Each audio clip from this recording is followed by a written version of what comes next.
Huge, shaggy giants with long, curved tusks are walking across the frozen north once more, after 10,000 years of being gone. They stomp through the snow, eat the bushes, and turn the melting tundra back into healthy grassland. No movie magic. Real science labs are doing this right now. Scientists are splicing ancient mammoth DNA into elephant embryos to bring them back. Is this the ultimate fix for climate change, or a step too far? Stick around, because today we're climbing this ladder of discovery together. You'll see the real science, the huge benefits, and the big questions we all need to answer. First, the crazy truth. For a long time, extinct felt permanent, but that changed fast. A company called Colossal Biosciences is leading the charge.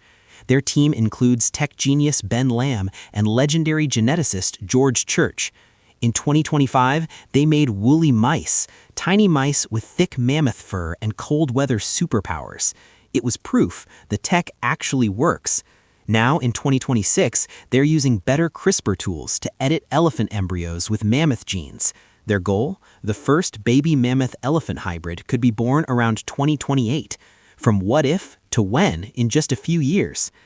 So how do you actually build a woolly mammoth? Asian elephants and woolly mammoths already share 99.6% of their DNA. They're basically cousins.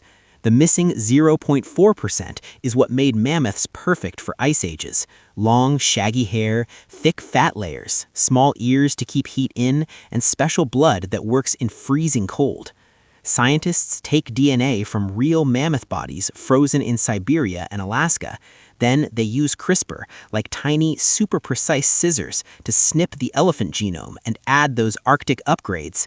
It's like taking an elephant blueprint and giving it Arctic superpowers.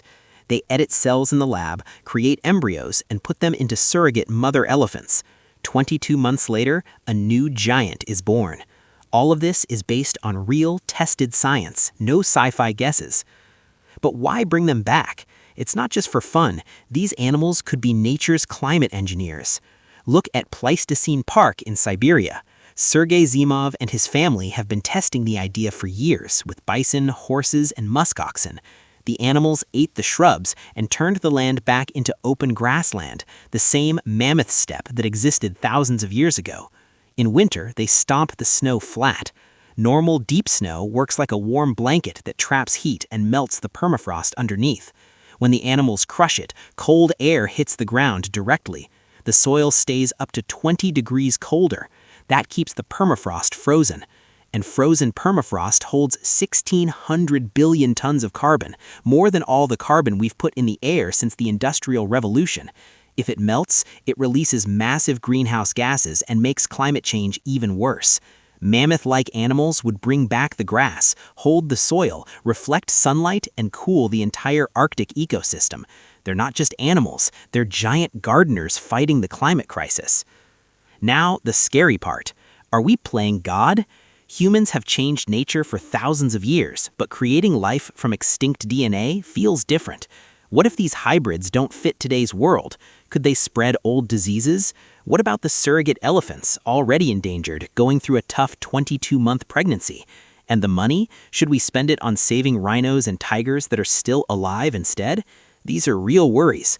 On the other hand, humans helped drive mammoths extinct with hunting and climate shifts long ago. Maybe now we have a duty to fix what we broke.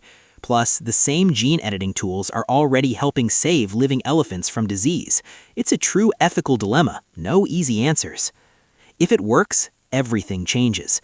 One successful birth opens the door to neo-conservation, not just protecting nature, but actively repairing it. We could bring back other lost species where it makes sense. The same tech will help today's elephants survive better. Most importantly, it shows humanity growing up, moving from destroyers to careful creators, working with nature instead of against it. So what do you think? Is bringing back woolly mammoths exciting science we should cheer for, or does it make you nervous? Tell me in the comments. If this blew your mind, hit like, subscribe, and ring the bell for more stories about science and our wild future. Thanks for watching.